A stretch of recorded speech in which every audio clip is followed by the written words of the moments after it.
లో ఏం విషయం he is married to my cousin అంటే మా కజిన్ లేడీ అయి ఉంటారు. Next I have been looking for you. I have been looking for you. General గా I have been present perfect continuous tense వచ్చినప్పుడు since లేదా for వాడతాం. For you నీ కొరకు, about the last hour, since 1 hour, for last week, for the last hour.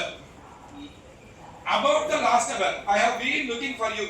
have been వచ్చినప్పుడు since లేదా for వాడతాం కాబట్టి మనకు one అనేది కరెక్ట్ ఆప్షన్ కాదు. ప్రెజెంట్ పర్ఫెక్ట్ కంటిన్యూస్ టెన్స్ వచ్చినప్పుడు సాధారణంగా since లేదా for వాడతాం. since అంటే అప్పటి నుండి, for అంటే అంతకాలంగా. ఇప్పుడు నేను క్లాస్ 7 కి స్టార్ట్ చేసిన 7:30 అయ్యింది.